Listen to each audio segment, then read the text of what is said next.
बिस्मिल्लाह। अबू सन को कल वाला वाकया दसो, उस औरत ने क्यों क्या मार दिया? ਕਿਹੜੀ ਔਰਤ ਨਾ ਉਹ ਨੈਟ ਉੱਤੇ ਆਈ ਹੈ ਗੱਲ ਇੰਜ ਹੈ ਨਾ ਬਾ ਉਹ ਇੱਕ ਬੀਬੀ ਜਿਹੜੀ ਹੈ ਨਾ ਉਸ ਨਾ ਆਪਣੇ ਮੀਆਂ ਨਾਲ ਨਾ ਗਈ ਹੈ ਕਿਧਰੇ ਸ਼ਾਪਿੰਗ ਉੱਤੇ ਤੇ ਉਹਦੇ ਲਿਬਾਸ ਉੱਤੇ ਲਿਖਿਆ ਹੀ ਹਲਵਾ अरबी जबान च हलवे का तो उंज भी पता ही है किसी का उर्दू भी हलवे की तो समझ आउंदी हलवा के ना देन जेड़ा घरे विच बनाई दा या मिठी शै हुंदी है इन हलवा आंदे ओ जनाब कोई बंदे आन ते ओ आंदे न बा इस कुरान दियां आयतां लिखियां इहदे उत्ते कुरान दियां आयतां लिखियां ते इस लिबास पाए ओ इस तो मारन लगे हैं ओ बंदे अपने आपे ने बाले मुसलमान पे समझते हैं जिन्हें ये नहीं पता जिन्हें कुरान मजीद दा एक इतना भी नहीं पता वा हलवा कुरान मजीद दा केड़े सपारे दा लफ्ज़ है ते एक हलवा लिखिया उंज किसी चीज उत्ते वे आप कुरान पढ़िया नहीं पता नहीं दूजिया उत्ते जनाब गुस्ताख रसूल की एक सजा तन से जुदा सर तन से जुदा आपे विच इतना शऊर नहीं कि असी ये की पे करने असल में जेड़े एदा नुकसान है समझते हैं कि असी बड़ा कोई चंगा काम पे करने आए जे असी आशिक रसूल हाँ हालांकि ये सरासर जेड़ा दिफाए रसूल असल में जेड़ा गुस्ताख है उन्होंने उत्ते चादर पे पाते जेड़े इस्लाम दे असल गुस्ताख ने ना उन्होंने सिरे उत्ते चादर पे पाते न ये झूठे वाके जिसले करते ना उसले इस्लाम दे असल जेड़े गुस्ताख होंदे ने वो बच जाते हैं वो बच इस तरह जाते हैं कि कल कोई गुस्ताखी करेगा तो दूजी दुनिया आखे दी ये ते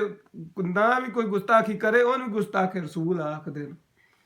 ठीक है ओदा फिर नुकसान किदा होया इस्लाम दा होया फिर दूजियां बंदियां ने जेड़े इस्लाम मुखालफ न जेड़े ये बिल पेश करते हैं कि इस्लाम जेड़ा ये आड़ू लैके ते दूजिया बंदियां मार देने उन्हों का मुकदमा सच्चा हो जासी वो आखंदे ओ फलाना भी वाकया होया ओ फलाना बेगुनाह आई ओ फलाना बेगुनाह आई ए साडा भी बेगुनाह है अंजे इन्हां ते इल्जाम लाया गल समझदे हो पे लिहाजा मुसलमाना के अपील है जितने तक तहकीक ना कर लवो इंदे काम ना करो तुसी अपने इस्लाम दी आप जेड़े एदियां जड़ां पे कमजोर करते हो अगर तुसी किसे बेगुनाह उत्ते लगातार चौथा पंजवां वाकया है जिन्हें उत्ते पिया हुंदा हुण दसो जेड़े इस्लाम मुखालिफ जेड़े काम पियां करदी है लाबी उन्हां दा तुसा केडा वड्डा मुकदमा तुसी मजबूत करी आउंदे हो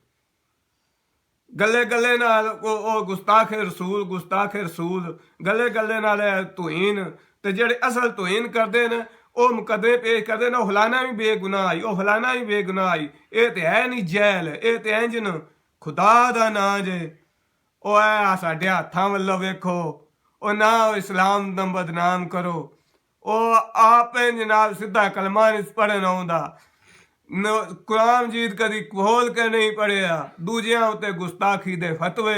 आपे ने कुरान मजीद दा पढ़ने वाले अगर इतना ही होंदे ते पता ना लग जांदे उन्हें हलवा है कि कुरान मजीद दी आयतां लिखियां या इहदा की मतलब है वो एडा भी कोई इत्थे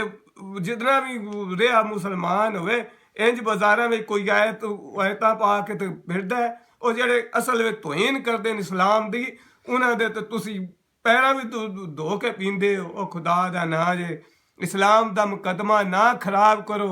क्यों दूजे इस्लाम मुखालफन मौके देंदे हो वो साडे खिलाफ उन्हां दे मुकदमे मजबूत करदे हो कल ना जे सची मुची कोई गुस्ताखी कर भी छड्डे ते तुसी केड़े पासे हो उन्हां आखना ओ फलाने भी इंज कीता ही ओ बेगुनाह ओ फलाने भी इंज कीता ही बेगुनाह ओ फलाने भी इंज कीता कोई भी काम में किसी इस्लाम ये गल आखदा है पहले तहकीक करो ते फिर किसी उत्ते वो लाओ अंजे ना मुंह चौक के जिन वेख्या अंजे जनाब एक ही आख छड़िया जी ਉਹ ਫਲਾਣੇ ਇਹ ਕੰਮ ਕੀਤਾ, ਸਾਰੇ ਜਨਾਬ ਬਗੈਰ ਤਹਿਕੀਕ ਕੀਤੋਂ ਭੱਜ ਵਗੇ, ਮਗਰ ਉਹ ਖੁਦਾ ਦਾ ਨਾਂ ਜੇ,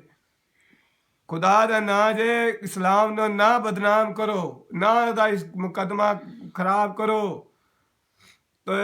ਵੀਡੀਓ ਪਸੰਦ ਆਈ ਤੇ ਲਾਇਕ ਸ਼ੇਅਰ ਜ਼ਰੂਰ ਕਰ ਛੜਿਆ ਹੈ। ਅੱਲਾ ਦਾ ਨਾਂ ਜੇ, ਮਿਹਰਬਾਨੀ ਕਰੋ, ਅੱਲਾ ਦੇ ਹਵਾਲੇ। ਹੋਰ ਕੀ ਮੈਂ ਆਖਾਂ।